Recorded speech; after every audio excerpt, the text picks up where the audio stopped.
Assalamualaikum warahmatullahi wabarakatuh. Oke, kali ini kita akan belajar mengenai bab himpunan. Nah, sebelum itu kakak harap adik-adik semua masih tetap semangat untuk belajar bersama.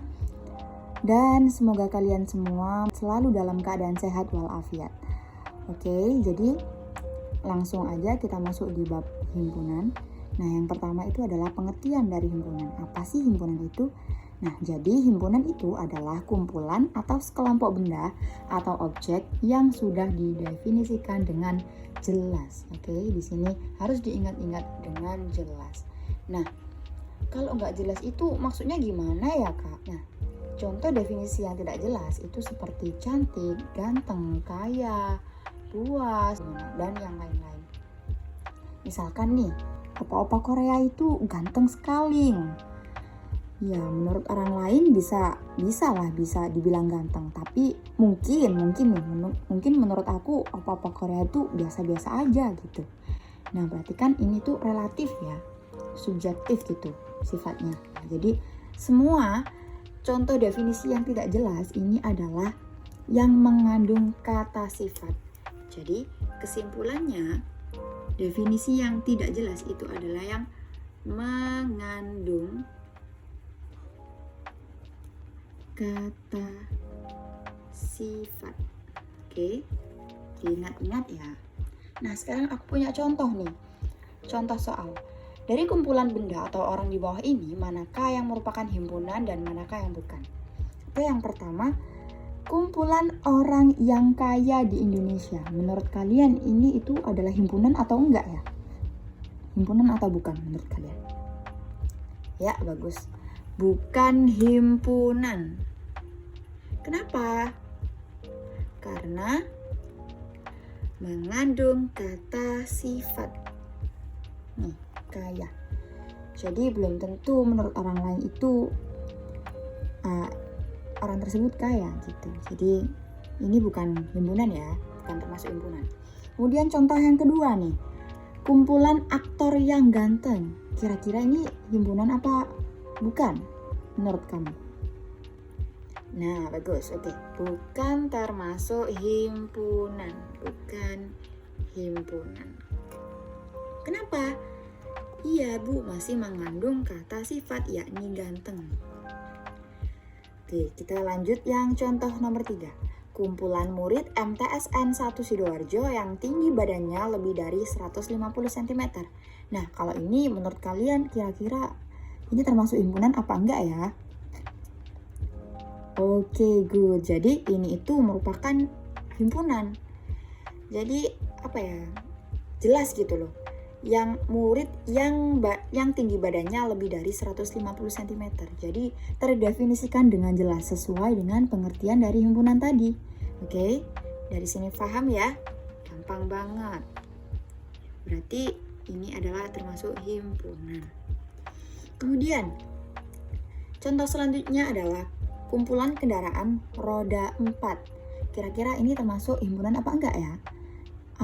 Sudah terdefinisikan dengan jelas apa belum ya? Nah, ya sangat baik. Ini adalah termasuk himpunan. Kenapa? Karena udah dijelaskan atau sudah didefinisikan dengan jelas, Kak, yakni kumpulan kendaraan roda 4. Seperti apa aja? Mobil dan lain-lain. Jadi ini termasuk himpunan ya. Kemudian yang terakhir, kumpulan hewan yang lucu nih misalkan. Termasuk himpunan apa enggak kira-kira? Nah, baik. Ini merupakan bukan termasuk himpunan ya. Bukan himpunan. Karena gimana ya? Menurutku kucing itu lucu. Tapi ada orang lain yang takut sama kucing dan menganggap kucing itu sangat menyeramkan. Nah, jadi itu kan relatif ya. Jadi kalau relatif itu kan definisinya itu tidak jelas. Jadi bukan merupakan dari himpunan. Nah, sekarang yang himpunan itu tadi yang mana aja? Yang C dan D. Dan yang bukan himpunan itu ada A, B, dan E. Gampang kan? Oke, sekarang lanjut ke penyajian himpunan. Jadi penyajian himpunan itu dapat melalui 4 metode.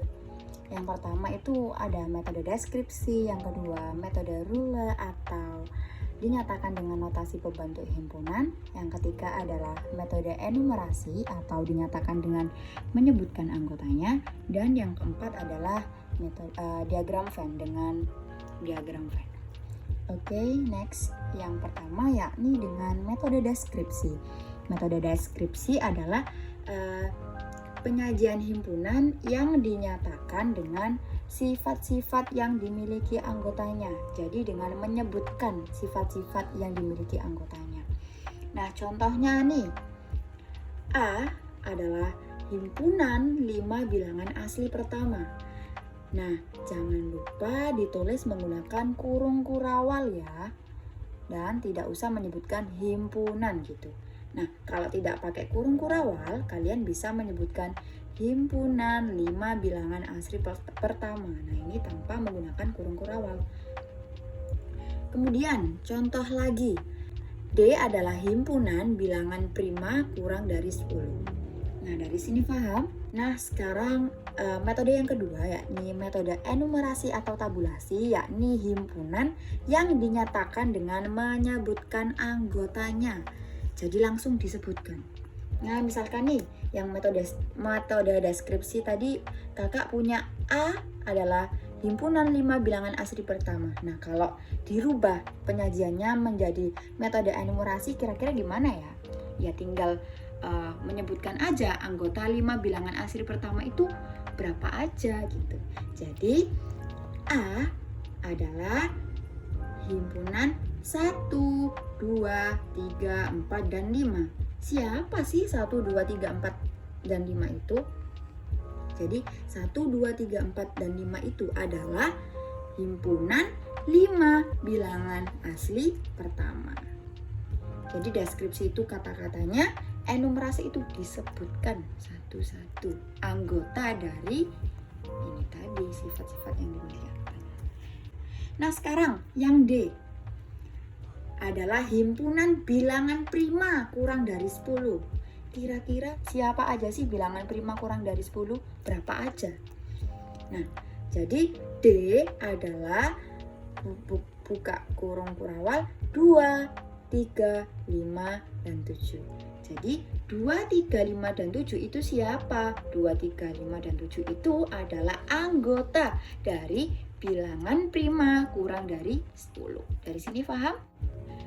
Selanjutnya, yakni metode yang ketiga, metode rule atau penyajian himpunan yang dinyatakan dengan notasi pembentuk himpunan. Nah, kakak punya contoh nih. Penulisan notasi himpunannya. A sama dengan kurung kurawal buka, jangan lupa ini ya. X sedemikian rupa, X kurang dari 6, dan X. Ya, ini apa bacanya kak? Ini adalah elemen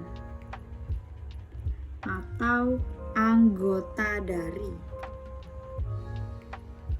Nah, dituliskan seperti ini ya simbolnya. Saya ulangi lagi. A sama dengan kurung kurawal buka, X sedemikian rupa, X kurang dari 6, di mana X itu elemen atau anggota dari bilangan asli. Nah, seperti ini deskripsinya tadi. A sama dengan himpunan 5 bilangan asli pertama. Nah, kalau metode enumerasinya A sama dengan 1, 2, 3, 4, 5. Jangan lupa di dalam kurung kurawalnya. Nah, kalau metode rule itu menggunakan notasi. Jadi seperti ini. Apakah seperti ini aja kak notasinya? Enggak. Jadi bisa juga nih seperti ini.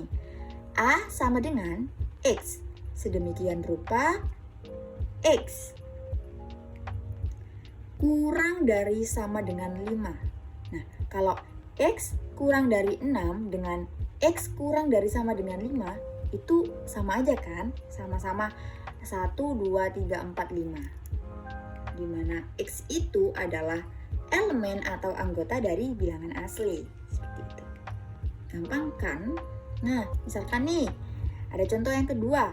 Tadi kakak punya himpunan D, di mana D itu adalah himpunan bilangan prima kurang dari 10 yang anggotanya itu 2, 3, 5, dan 7. Jadi gimana Kak cara menyatakan dengan notasi pembentuk himpunannya? Sama seperti tadi. D sama dengan kurung kurawal buka X. Sedemikian rupa X kurang dari 10. Nah, ini tuh bisa dibaca sedemikian rupa atau di mana. Misalkan aku baca di mana ya. D sama dengan buka kurung kurawal X di mana X itu adalah kurang dari 10 dan X itu adalah anggota atau elemen dari bilangan prima. Nah, berapa berarti bilangan prima yang kurang dari 10? Ini tadi 2, 3, 5, dan 7. Jadi cara penulisannya itu seperti ini. Kalian bisa menggunakan A, B, C, D, E, dan seterusnya. Misalkan nih aku X ya. Boleh dah X. X sama dengan, jangan lupa sama dengan, dan jangan lupa kurung kurawalnya. X sedemikian rupa atau di mana, boleh terserah. Nah, yang ini itu adalah apa yang dimau.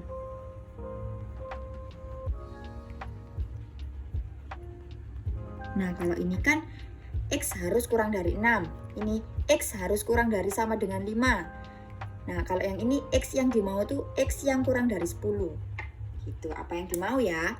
Ingat-ingat. Kemudian yang di sini itu adalah keterangannya. Siapa sih X sebenarnya? Nah, misalkan nih X yang dimau itu X kurang dari 10. Nah, keterangannya itu X itu adalah elemen atau anggota dari bilangan prima. Jadi ada keterangannya. Dan yang terakhir jangan lupa kurung kurawal tutupnya. Oke, gampang kan? Nah, metode yang terakhir yakni dengan metode diagram Venn. Nah, kakak mau kasih tahu bagaimana cara membuat diagram Venn. Jadi yang pertama, himpunan semesta atau S digambarkan dengan persegi panjang dan huruf S diletakkan di sudut kiri atas. Jadi membuat persegi panjang dulu dan huruf S-nya atau himpunan semestanya diletakkan di sudut kiri atas. Seperti ini. Dan cara yang kedua yakni setiap himpunan lain yang sedang dibicarakan digambarkan dengan lingkaran atau kurva tertutup sederhana. Jadi digambarkan dengan lingkaran atau kurva tertutup. Jadi harus tertutup ya. Boleh oval atau yang lainnya. Misalkan nih seperti ini. Misalkan nama himpunannya adalah himpunan A. Dan cara yang ketiga adalah setiap anggota masing-masing himpunan digambarkan dengan naktah atau titik. Anggotanya itu dikasih titik. Gitu. Misalkan anggota himpunannya itu 1. Gitu. Dan yang keempat adalah jika banyak anggota himpunan tak berhingga. Misalkan nih ada 1, 2, 3 sampai nggak berhingga. Maka masing-masing anggota himpunan tidak perlu digambarkan dengan suatu titik. Jadi seperti itu. Nah, sekarang adalah macam-macam bentuk diagram Venn yang terdiri dari 2 himpunan. Kalau yang tadi kan 1 himpunan ya. Nah, gimana nih kalau 2 himpunan? Jadi ada 4 macam. Nah, yang pertama ini adalah himpunan yang saling berpotongan. Nah, saling berpotongan di sini ya. Dan yang kedua adalah himpunan bagian. Jadi, suatu himpunan itu di dalam himpunan lain. Dan yang ketiga adalah himpunan yang sama. Jadi himpunannya itu sama-sama. Misalkan anggotanya 1. Yang satu lagi juga anggotanya 1, jadi sama. Dan yang terakhir adalah himpunan yang saling lepas. Jadi beda-beda. Anggotanya itu berbeda antara kedua himpunan tersebut. Oke, gampang sekali kan? Nah, selanjutnya yakni kita masuk ke contoh soal dari diagram Venn. Jika diketahui semesta pembicaraannya atau S adalah huruf vokal dan A adalah himpunan dari A, E dan O dan B adalah himpunan dari U dan E, maka gambarkan diagram Venn yang menunjukkan himpunan-himpunan tersebut. Nah, sekarang kita tulis dulu nih yang diketahui tadi apa aja. S ya. S itu adalah himpunan huruf vokal.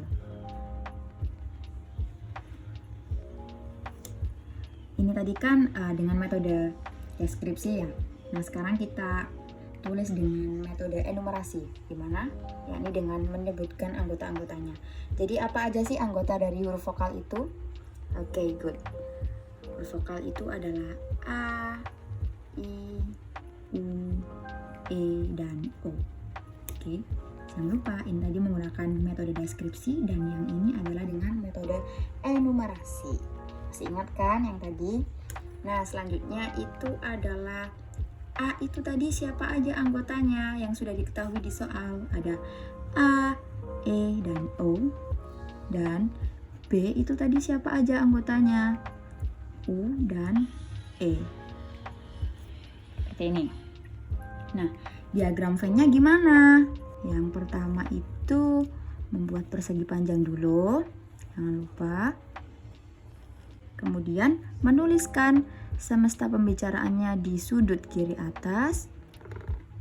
Dan tadi jangan lupa, setiap himpunan lain itu dituliskan dengan lingkaran atau kurva tertutup sederhana. Nah, misalkan nih, ini himpunan A ya. Kita tulis nih himpunan A. Nah, himpunan A tadi anggotanya apa aja? Ada A, ada E, dan ada O. Nah, cara menuliskan anggotanya tadi jangan lupa menggunakan titik. Nah, seperti ini. Apa aja tadi anggota dari A? Ada A, ada E, ada O. Kemudian ada lagi nih himpunan B. Berarti kita gambarkan lingkaran lagi. Nah, sebelumnya kita lihat dulu anggota dari bilangan B itu apa aja? U dan E. Oh, ternyata ada yang sama nih. Ya, anggota A dan B, yaitu siapa yang sama? Sama-sama punya E. Jadi, anggota B itu juga punya E. Jadi, seperti ini gambarnya. Yakni diagram Venn yang saling berpotongan. Masih ingat ya tadi macam-macamnya? Nah, himpunan B tadi anggotanya E sama apa? Sama U. Nah, kalau U berarti di sini punyanya B sendiri. Kalau E itu kan punyanya A dan B, punya anggota dari himpunan A dan anggota dari himpunan B. Jadi seperti ini, saling berpotongan. Nah, kemudian apakah sudah sampai seperti ini? Belum. Tadi kan semestanya itu ada A, I, U, E, O. Nah, sudah ada A, sudah ada E, sudah ada O, sudah ada U di sini. Kurang apa? Yang belum dimasukkan ke diagram Venn semesta pembicaraannya. Yang belum dimasukkan itu adalah I. Ya, betul. Berarti I-nya berada di luar lingkarannya. Seperti ini. Gampang kan? Demikian pembahasan bab himpunan pada kali ini. Semoga bermanfaat dan tetap semangat untuk selalu belajar. Saya akhiri. Wassalamualaikum warahmatullahi wabarakatuh.